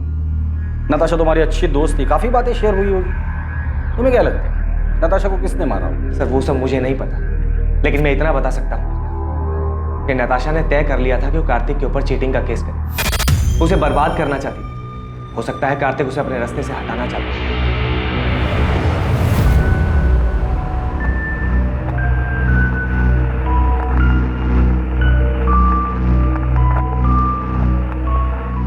ये कार्तिक तो हमारे साथ गेम खेल रहा है। मतलब? इसने हमसे कहा था कि इसकी एक्स वाइफ की डेथ हो चुकी है। तो क्या वो जिंदा है? वो जिंदा ही नहीं है सर, वो नताशा के क्रिमेशन में भी आई थी। कार्तिक ने हमसे ये क्यों कहा कि उसके एक्स वाइफ की डेथ हो चुकी है? मुझे नहीं पता। हमारे रिश्ते के बारे में सभी लोग जानते हैं, कुछ छुपा नहीं है इसमें। नताशा भी हमारे रिश्ते के बारे में जानती थी। अब लोगों को डिवोर्स क्यों हुआ? डिवोर्स नहीं हुआ है हमारा। मतलब आप दोनों का डिवोर्स नहीं हुआ था और उसके बावजूद कार्तिक ने नताशा से शादी कर ली थी। मैं जानता हूं तुम्हें हर्ट कर रहा हूं, लेकिन अब और धोखे में रखना नहीं चाहता। कार्तिक हम तो एक साथ खुश थे ना, फिर ये अचानक से क्या हो गया? पल्लवी, मैं नताशा को शादी करने का वादा कर चुका हूं। कार्तिक अपना मन बना चुका था। वो नताशा से प्यार करता था और मेरे पास उसे रोकने की कोई वजह बची नहीं थी। आप दोनों की शादी कब हुई थी? 2007 में लव मैरिज थी। दोनों का कोई बच्चा? अच्छा माँ, वो पापा से बात हुई? वैसे नताशा की वजह से आप दोनों की शादी टूटी थी, तो नताशा के लिए आपके दिल में रंजिश तो रही होगी। नताशा के लिए रंजिश रखकर मैं क्या करती?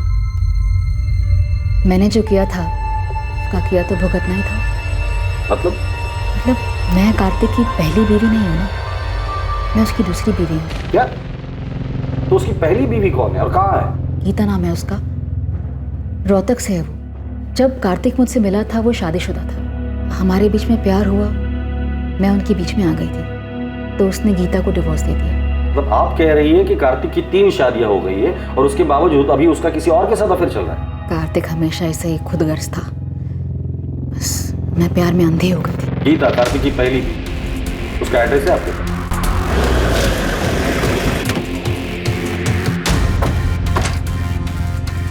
जगदीश अग्रवाल। हाँ सर मैं ही हूँ, लेकिन आप क्यों पूछ रहे हैं? 444756 ये तेरा नंबर है ना? हाँ सर, मैंने फ्री इंटरनेट के लिए लिया था।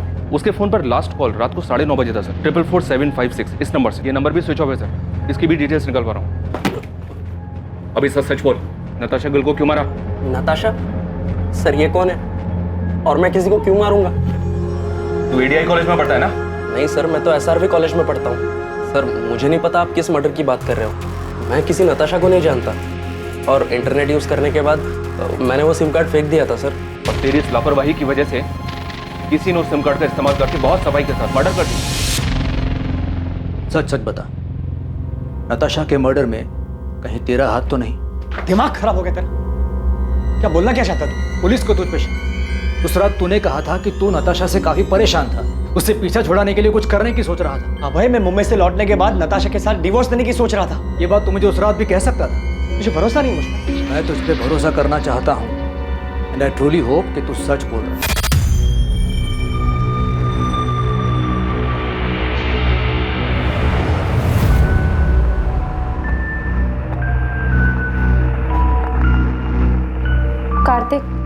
पुलिस को अब भी तुम पर शक है क्या?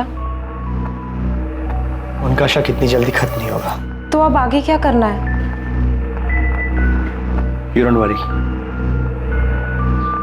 मैंने कुछ सोच कर रखा है।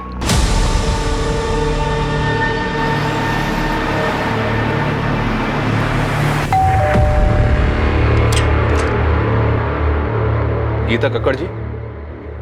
जी, कार्तिक और मेरी शादी तो बहुत ही कम उम्र में करा दी गई थी और जैसे ही उसकी पढ़ाई कंप्लीट हुई तो दिल्ली के एक हॉस्पिटल में उसकी जॉब भी लग गई। पहले तो हफ्ता 2 हफ्ते में अक्सर वो घर चला आया करता था, लेकिन फिर धीरे धीरे हफ्ते महीने में बदल गए। आपका और कार्तिक का डिवोर्स कब हुआ? 2007 जब कार्तिक दिल्ली में था तब उसकी मुलाकात पल्लवी से हुई। मुझे तो उनके रिश्ते की कोई भनक भी नहीं थी, लेकिन फिर अचानक कार्तिक ने सामने से आके मुझे सब कुछ बता दिया।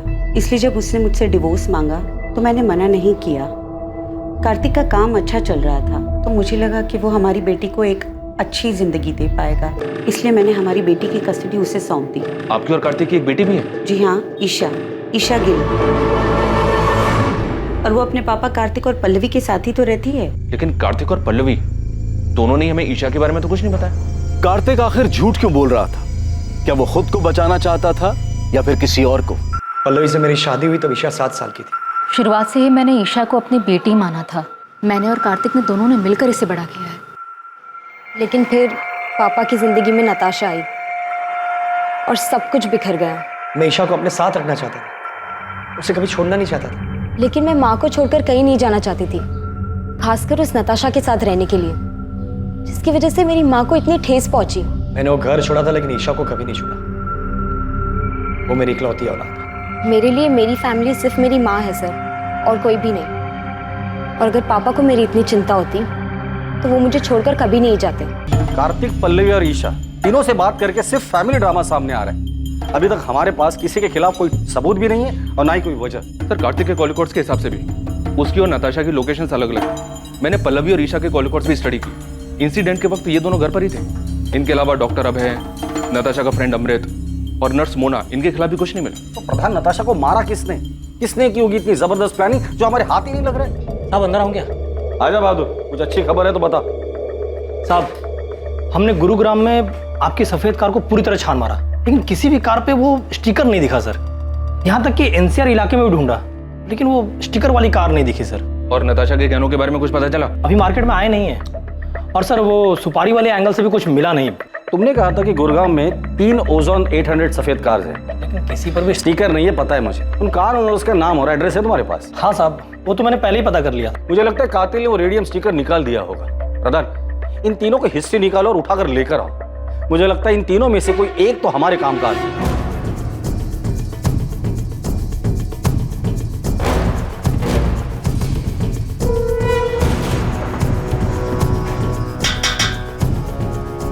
क्या हुआ सर? विक्रांत मेरा बेटा है। कहाँ है?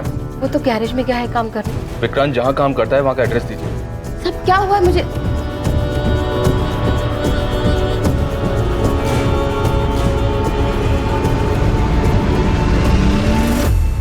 विक्रांत गैरेज में नहीं है, और कहाँ जा सकता है? मुझे नहीं पता साहब। सर, ये देखिए सर, ये विक्रांत के कमरे से मिला है। जूतों के डब्बों में छुपा कर रखा गया था। और सर, विक्टिम के पति ने जो हमें फोटोज दी थी उससे ये मैच करता है सर। ये इतने महंगे गहने, ये किसके है साहब? उस औरत के जिसका खून आपके बेटे ने किया। खून?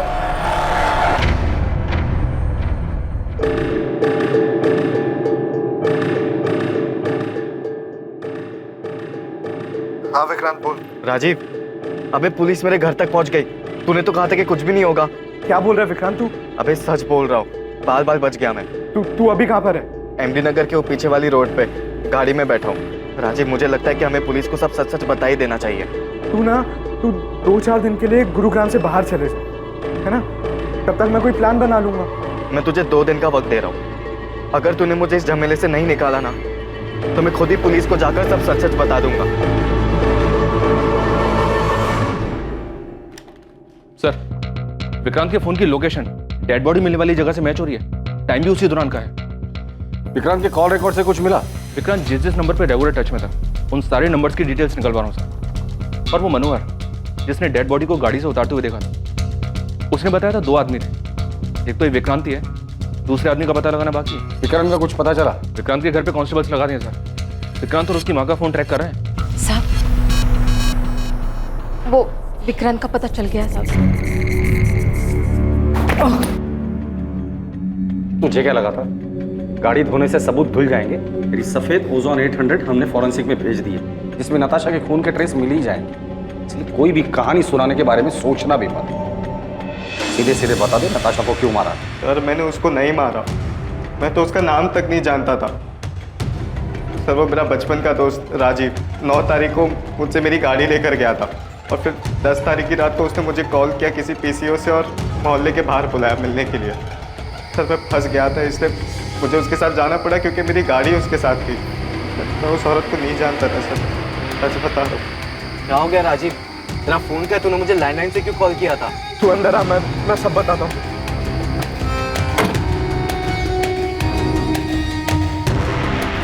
राजीव तू इतना बौखलाया हुआ क्यों है? कुछ बताएगा मुझे क्या हुआ?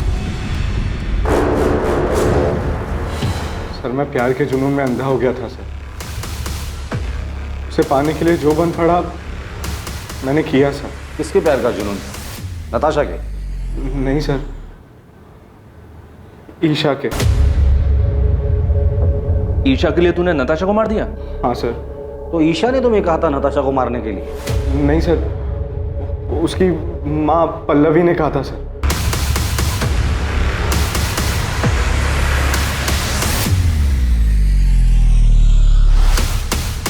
पल्लवी मुझे बिल्कुल पसंद नहीं करती थी क्योंकि मैं उसकी बेटी के स्टेटस के बराबर नहीं था। मैं और राजीव पिछले 6 महीने से डेट कर रहे थे, पर माँ हमारे रिश्ते से खुश नहीं थी। तकरीबन 1-1.5 महीने पहले मैंने राजीव को घर बुलाया था लंच पर, ताकि माँ उसे और जान सके। जब मैंने राजीव को घर पे देखा तो मुझे लगा कि इस मर्डर को अंजाम देने में मैं उसका इस्तेमाल कर सकती हूँ। इसलिए मैंने उसके सामने एक शर्त रखी। तुम अगर ईशा के साथ रहना चाहते हो, मेरा एक काम करना पड़ेगा।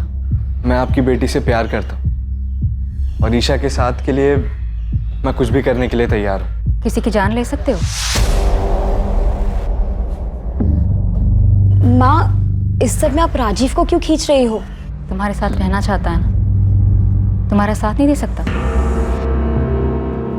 राजीव नताशा को मारने के लिए तैयार था, ईशा नहीं चाहती थी कि वो किसी पछड़े में पड़े। मैं उसका इस्तेमाल नहीं कर सकती। हाँ, अगर वो तुमसे प्यार करता है तो तुम्हारे लिए इतना तो कर ही सकता है। लेकिन माँ, आप ऐसे कैसे किसी और की लाइफ डेंजर में डाल सकती हो? उसका तो इन सब से कोई लेना देना भी नहीं है। थोड़ा अकल से काम लो ईशा। कल को अगर नताशा के मर्डर की बात पुलिस तक पहुंच भी जाती है तो राजीव पर हम सारा ब्लेम डाल सकते हैं। माँ, अगर ये सब बात आप ना ही करो तो बेहतर होगा। राजीव पर प्यार का भूत सवार था। वो किसी भी तरह हमारे रिश्ते पर माँ की हामी चाहता था, इसलिए उसने मेरे लिए अपने सर पर इतना बड़ा खतरा उठा लिया। वो तो उसे करना ही था, बेवकूफ़ है वो। नताशा को कैसे मारा और क्यों? नताशा को मारने के लिए उसे उसके घर से बाहर निकालना ज़रूरी था और मेरे कुछ भी कहने से वो घर से बाहर निकलने वाली थी नहीं। उसे कुछ मजबूत चारा देने की ज़रूरत थी और फिर मैंने उसे वो चारा दी। ईशा की माँ कार्तिक और मोना के बारे में सब जानती थी, उसे सब पता था उनके अफेयर के बारे में। और यही बात मैंने एक अज्ञात कॉलर बनकर नताशा के कान में भरी। मैं उसे एक ऐसे नंबर से कॉल और मैसेज करता था जो मेरा नहीं था, मुझे कहीं पड़ा मिला था। और आगे का प्लान ये था कि धीरे धीरे मैं नताशा का विश्वास जीत लूँगा। और इन सब के लिए मुझे कार्तिक और मोना की एक पिक्चर चाहिए थी।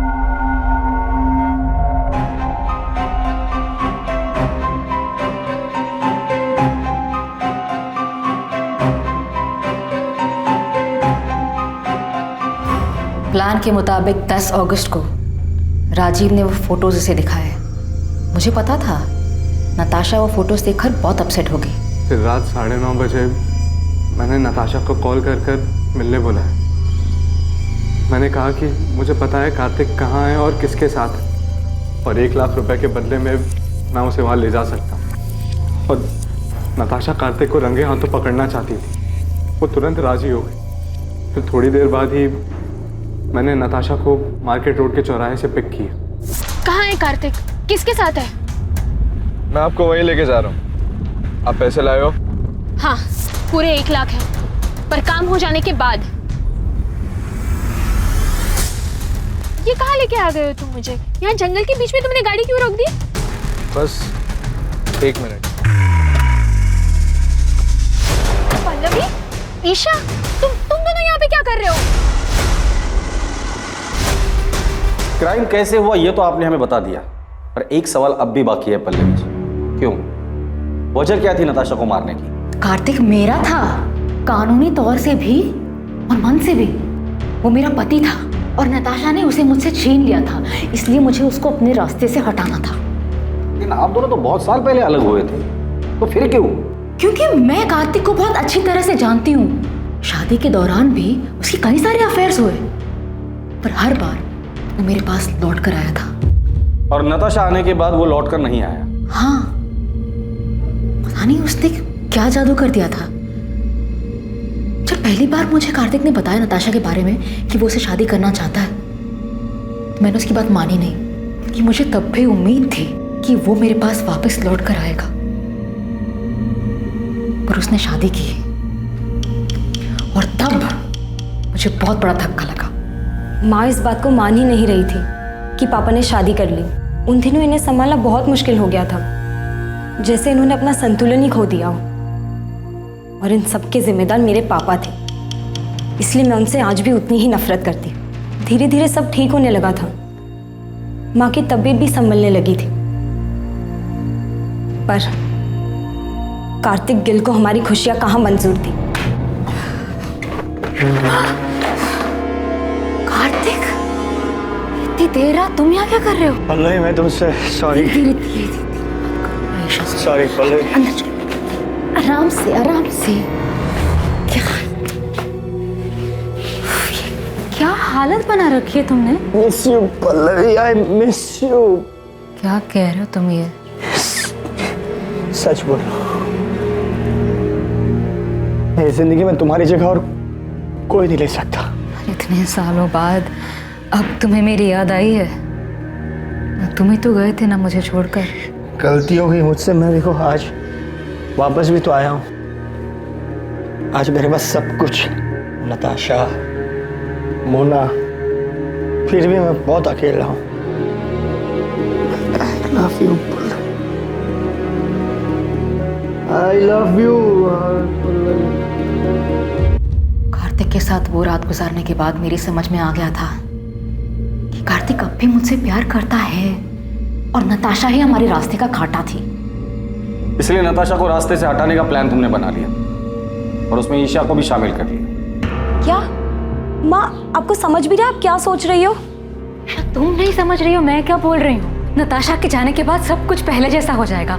हम सब लोग खुशी खुशी रहने लग जाएंगे। तुम्हारे पापा भी हमारे साथ रहेंगे। माँ प्लीज संभालो खुद को और मेरी बात को समझो। ये सब करने का कोई फायदा नहीं होगा माँ, पापा लौटकर नहीं आने वाले। प्लीज मेरी मदद करो। मैं अपनी माँ की तरह सपनों में नहीं जीती। मैं जानती थी ऐसा कुछ नहीं होगा। पापा की फितरत बदलने वाली नहीं थी। जब तुम्हें ये सब कुछ पता था तो माँ का साथ क्यों दिया? क्योंकि ये मेरी माँ है। बचपन से सिर्फ इन्होंने ही मुझे प्यार दिया है। मेरे अपने माँ बाप तक को मेरी कोई फिक्र नहीं है। इन्होंने कभी मुझे अकेला नहीं छोड़ा। और जहाँ तक बात नताशा की थी, तो मेरी माँ की हालत की जिम्मेदार वही है। उसी ने हमारा घर तोड़ा था। सच कहूं, उसे मारने का मुझे कोई गम नहीं। तुम लोगों की जिंदगी अच्छे से कट रही थी। तुम दोनों को देखकर कोई नहीं कहेगा कि ईशा तुम्हारी असली बेटी नहीं है, तुम उसकी असली माँ नहीं। इतना सब कुछ अच्छे से चल रहा था, वो एक झटके में तुमने खत्म कर दिया। एक ऐसे आदमी के लिए जिसने बार बार ये साबित किया है कि वो तुम्हारा ही नहीं किसी का भी अच्छा पति बन ही नहीं सकता। और तुम्हारा घर नताशा ने नहीं तोड़ा है, कार्तिक, जिसे अपना घर, परिवार की या शादी इस शब्द की इज्जत करने आती ही नहीं है। बेटा, ये तुमने क्या कर दिया? क्यों किया ऐसा? नताशा ने तुम लोगों का क्या बिगाड़ा था? नताशा ने नहीं, आपने बिगाड़ा। शौक क्यों हो रहे हैं? शादी और रिश्तों का मजाक बनाना तो आपकी आदत है ना। किसी के साथ रहना नहीं रहना ये तो आपकी मर्जी है। जब जी चाहा तब आप वापस आ गए और जब जी चाहा तब छोड़ दिया। पहले गीता, फिर माँ, नताशा और अब मोना, उसके साथ भी आप यही करेंगे ना? न जाने कितनी लड़कियों के साथ आपने सेम ड्रामा किया होगा। आपको तो ये भी नहीं पता कि इन सब चीजों का मुझ पे कितना बुरा असर पड़ा है। मुझे तो शर्म आती है कि मैं आपकी बेटी हूं।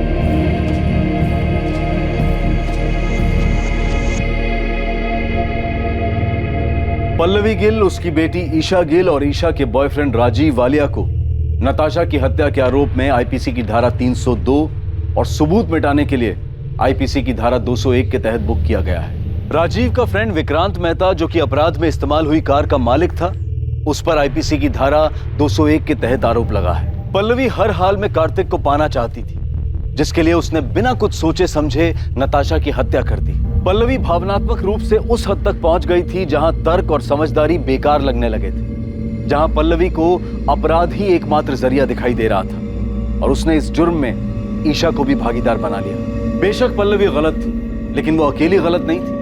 अगर ईशा चाहती तो अपनी मां को समझाकर इस जुर्म को होने से रोक सकती थी, लेकिन उसने भी अपने अंदर की कड़वाहट के कारण समझदारी, लॉजिक और कॉमन सेंस को दरकिनार कर दिया।